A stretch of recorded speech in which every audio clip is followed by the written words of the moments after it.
Hola, buenos días a todos. Good morning. Nice to see you here. My name is Alfonso Carrillo. I am a chief architect at Telefónica's OnLife project. And also I am, last year I was one of the 50 top influencers on edge computing in the world.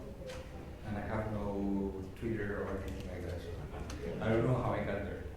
And also last year I was named as one of the 200 people that try to change data centers, revolutionize what data centers are about. And it all started maybe 2013, 2014. At Telefónica, I used to work in the strategic group of Telefónica, and we had a reality that was coming upon us. We were building huge strategic data centers around the globe. Telefónica, if you don't know, is a Spanish telephone company incumbent. And also we have huge operations in Brazil, Peru, Colombia, Mexico, Argentina, Deutschland, UK. We're all over the world. So it was the idea that we wanted to compete with, the Amazon, the Googles, the Facebooks, whoever. And we were building strategic data centers all over the world. And at the same time, we were making huge investments on fiber optics, thus reducing the amount of equipment you need in a central office, where all the cables come out from. And that liberated a lot of floor space. So we were doing two things: selling buildings and liberating floor space. So we came up with the idea that why don't we use this floor space to host data centers? It was a very incipient idea because there were companies around the world that were doing that, hosting, buying buildings and hosting infrastructure for their customers. That was our idea. Maybe we could get into that space. But then we ran across Verizon's, Deutsche Telekom's, and Google's initiative on OpenFlow. If you don't know, OpenFlow is the virtualization of the infrastructure separating the data plane where the internet moves along from the control plane. Before that, every device that we had on a central office that moved traffic had its own protocol for control, their own APIs for control. Each black box was an entity in itself that had to be controlled and managed individually. OpenFlow opened to us the idea of being able to control from a centralized plane, from a centralized point, all the network. So, and then we needed something else to make a data center work. It was a cloud environment, and from that is where we ran across OpenNebula.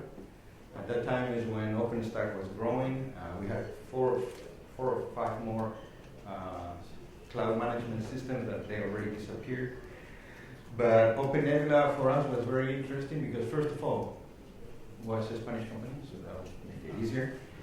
If we needed to do something, we could drive, and they know we drive there, and get the solutions and get the ideas of how to build a data center in a central office.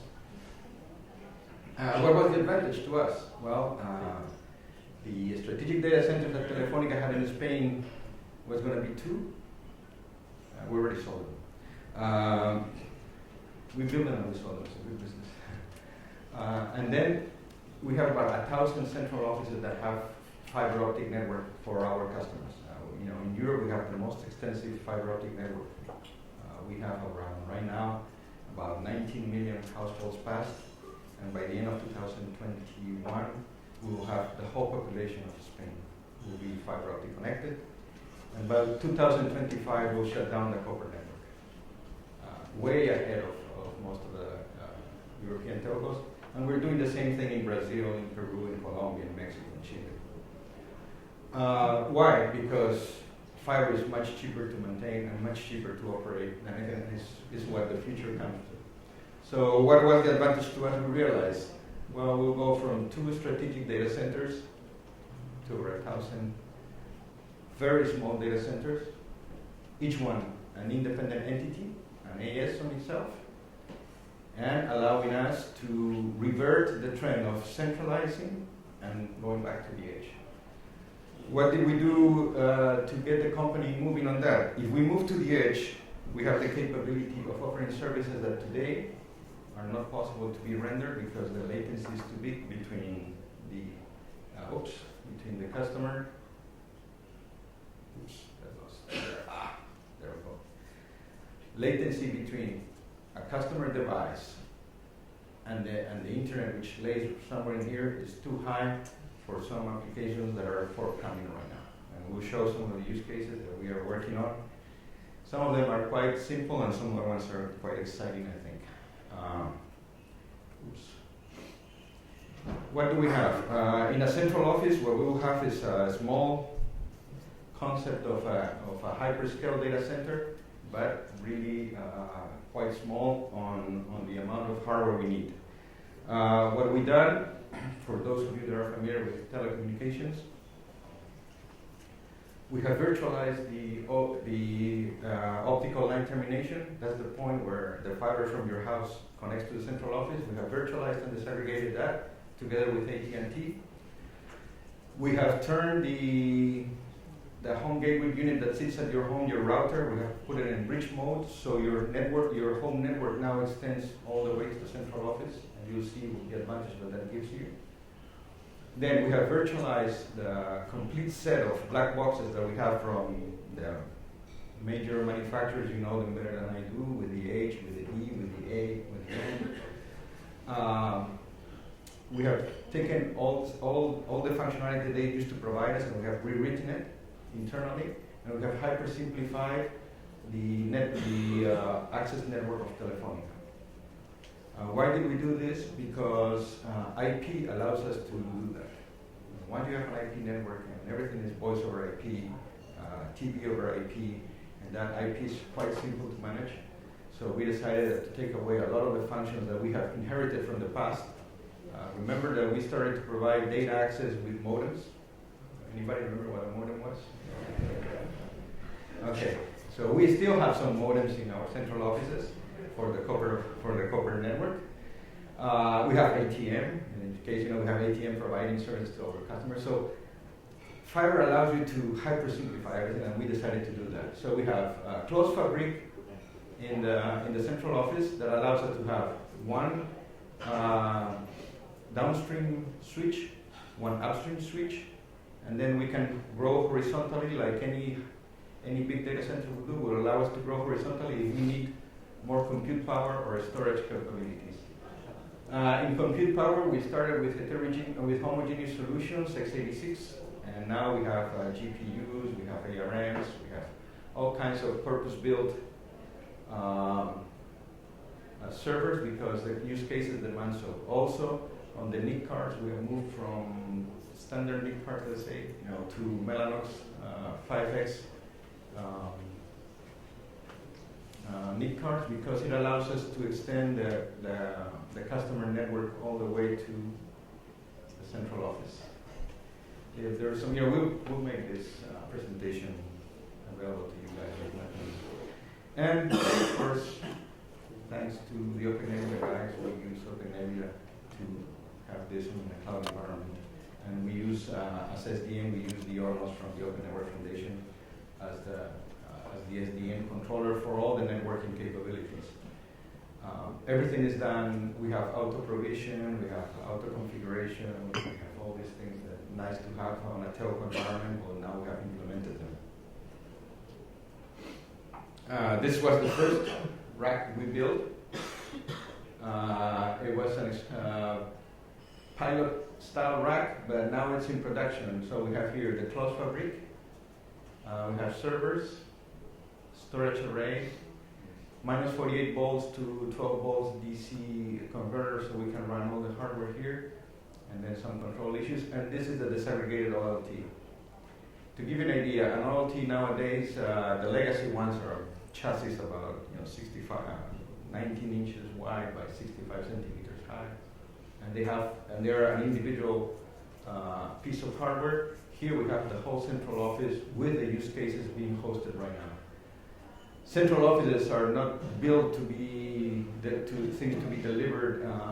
The older ones, we don't have a loading dock or anything like that, so we have to move the device inside through a window. And right now we are building bigger racks, more spacious, and better capabilities of compute. Let's see, let's go back. I work in the innovation area of Telefónica, but we are business driven, of course. So if we want money to continue the project, they were asked us to have some interesting use cases that can allow us to change the way that a telco is working today to something more innovative and take advantage of the PON network with, as I mentioned before, with latency. So I'm going to show you the use cases we have right now in production. They are on a pilot basis, so we have few customers connected. We have enterprise customers, residential customers, but they're quite interesting use cases, I think. I'll give you, open your mind a little bit. This one was very close to what Jean-Philippe does, and the reason that Jean-Philippe did mention to use OpenNebula, we did the same thing. Telefónica provides IPTV. Movistar Plus is the brand name. So we distribute that content from about 17 strategic locations in Telefónica in Spain. In Brazil, you can imagine, Brazil is about 10 times bigger than Spain. They're all, twice Europe or something like that. The content, if you have it centralized and you try to distribute it to the home of the customer, the traffic that you put on the transport network is huge. So we came up with the idea, if we're going to be in the central office, why don't we move Telefónica's CDN to each central office? So we extend the cloud to the neighborhood, and our customers are there, so we can push the content to their doorstep, and that allows us to save a huge amount of traffic on the transport network. What is the advantage? As more and more video is being produced, more and more content is being pushed with the fiber optics. Right now we have the advantage of 7 days content. You can go back and forth and watch a football match or your TV series at any time of the day you want to, just by clicking on the remote control of your set-top box. That is a huge traffic demand on the network. So to save money on having to grow the transport network, we moved the CDN, and we approved savings of up to 40 and 60% of the traffic, with only 10% of the customers of the central office connected. So that if we connect 100% of the customers, the traffic savings will be huge. So that would allow us not to invest on the transport network and invest more on the content delivery side. To give you an idea, this is the storage capability that we have on that particular central office for the CDN content. And this is for the virtual machine that runs over it. And taking one more show, the virtual machine is on persistent mode. I think yesterday in the tutorial they were talking about persistent machines. We use persistent machines for the CDN. We use persistent machines for the data, for the routers, of the customer routers that are in the central office. So if the data center goes down, we can recover the state of the customers, set up connections right on the spot, right in a short time. So we're taking advantage of that. Took us a long time to find out it was useful, but now right now we prove it's quite useful because we're constantly doing CI/CD over this environment, and sometimes you CI/CD wrong and you have to backpedal. So persistent machines are quite useful for that. So that's one use case. The other use case was the most simple use case that we ever thought, and we didn't think about it till one of Telefónica affiliates came to us and asked us if we could do something about moving customer data from AWS or their data center. They have a data storage data center in Madrid to the central office because customers have quite a problem with this. And we did some marketing studies, and I'll share with you what the findings are. But today, if you store data on any of these big guys, you also, if you are a huge user, big user, you have an appliance sitting on your location to be able to backup, storage, data, disaster recovery on their site. So we thought, why don't these guys thought, why don't we, in the central office, why don't we do this? We move this appliance from the customer premises to the central office, extend their network right into this area, and allow them to keep their data and their backups. Why will customers, enterprise customers, would like to do this instead of being here? Because of this. We did a marketing study of small and medium enterprise in Spain, and we found out that most customers don't like this approach because they're afraid of the internet.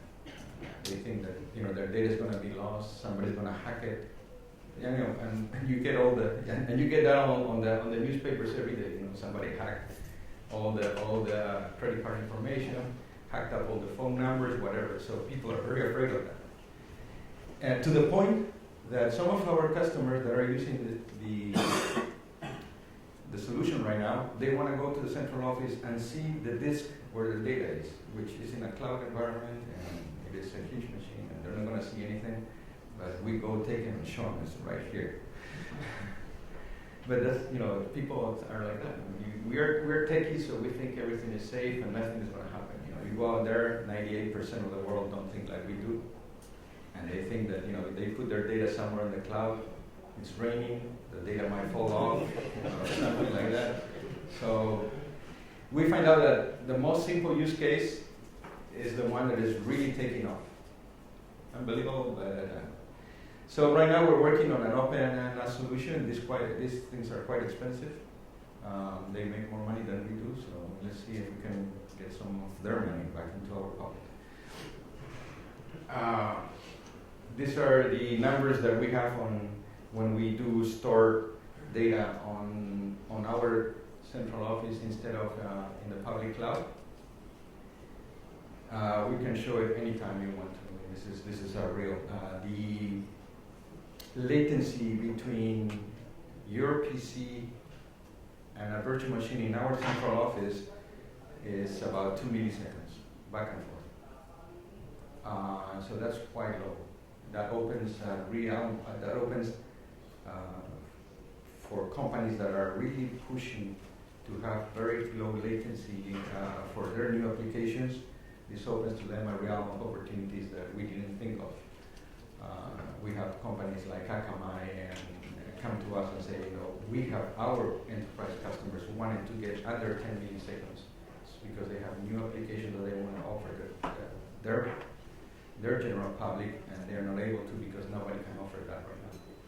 And that's true. I mean, this is, you can measure all you want to.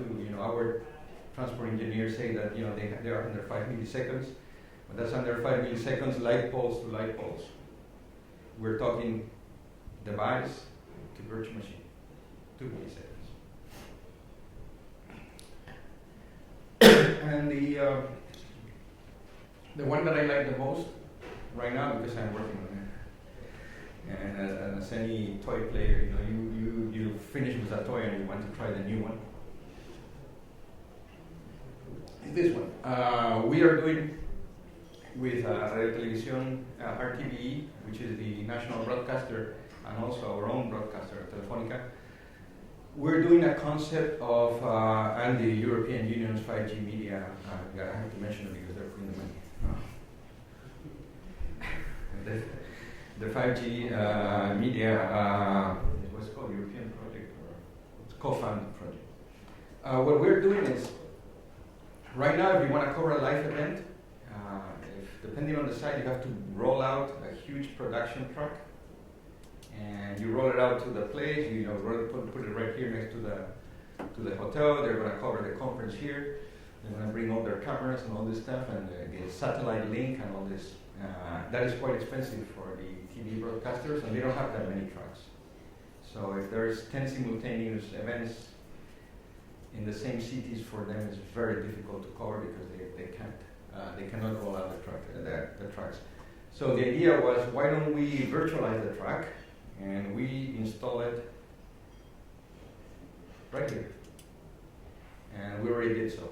So meet your new truck, and it has some small wheels right down there that we can move it on occasion if needed.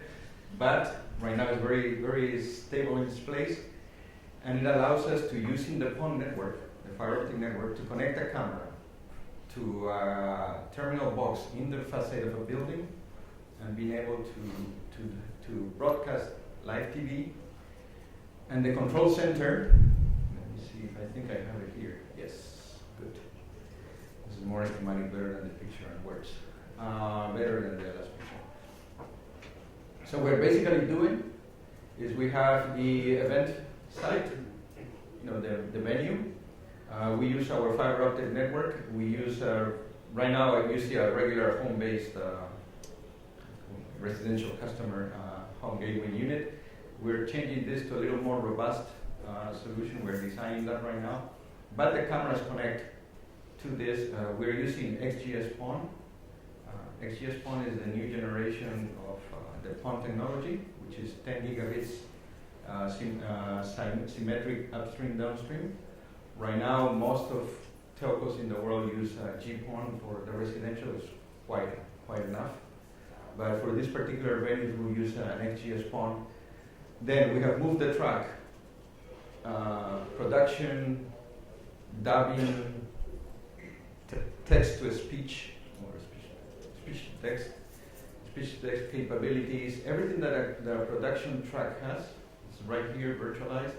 And then the director of the program, the producer, is sitting on the central TV broadcasting center, and he doesn't need to be in the truck, so that allows him to work on his environment. And what he does is, he's watching what all the cameras are showing, and then he decides, like they do in any live event, he decides which camera is going to broadcast, and then we send we send that stream. Here it comes on RAW. Here we change it off to broadcasting protocol, and it's broadcasted around. On the 15th of December, we're going to do a major event in Madrid, showing live TV from one of it's called Matadero. It's civic center in Madrid that allows us to do multiple events. So Radio Televisión Española is going to be broadcasting from there a live event, and the truck is going to be sitting in the central office. You saw the picture. So that's the TV. Then we have some facial recognition stuff we're doing. We're working with they know the guys. Okay. David Artuñero is the CEO of the project. Rocio, she's the project manager for both the video recognition and the broadcasting. And this guy, I don't know what he does. No, he's the PR guy for our major boss. So this picture was taken in the Mobile World Congress, where we show this capability, and we're working in Malaga, another European project, on facial recognition for video surveillance to make it proactive. Today, most of the video surveillance you have is reactive. So something happens, they go watch the video and see who was there, who wasn't there. What we're working is in a proactive video recognition, so we can detect if people are running, if there is a particular face you want to look in the crowd, if there's a particular code dressing that you want to see. A child gets lost and she has a red jacket with blue pants, so we can start looking proactively and instantaneously patterns with red and blue, so we can recognize if the child is moving away, is still there, something happens. So that's what we're working on. This is quite an interesting use case, but it's mostly, you know, for police and civil authorities. And then the last one we did about 3 months, there's a day I was going to say 3 months ago, no, 5 months ago, was using 360 degree video transmission. Right now, if you want to have a device like this, you must have a server on your premise to be able to do it, because there's a minor problem with us human that once you're using this device and you turn your head fast enough, if the image doesn't move, you get dizzy in a few seconds. Why? Because human brain is capable of knowing what's around you, and when you are turning like this, I know it's going to be a window there, and I expect it to be there. If you change me of location right now and the window is not there, my brain is going to say, oops. You know. So when you're using 360 degree and the rendering takes too long, then you get dizzy.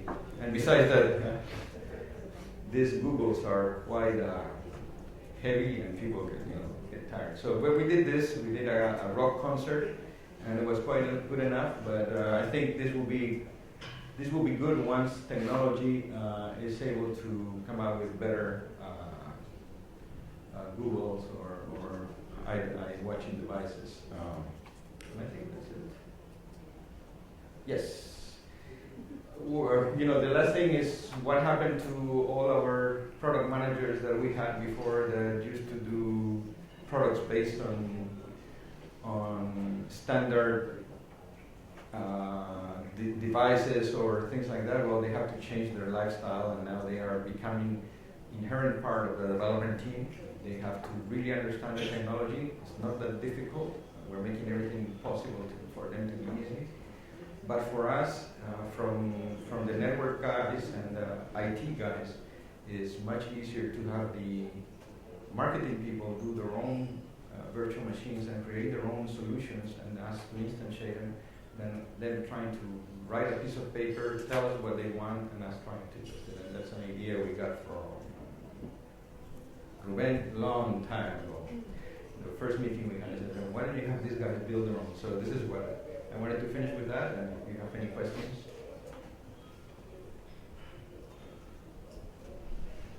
Any questions? Alfonso? Good. No? All right. Well, thank you, Alfonso. You're welcome.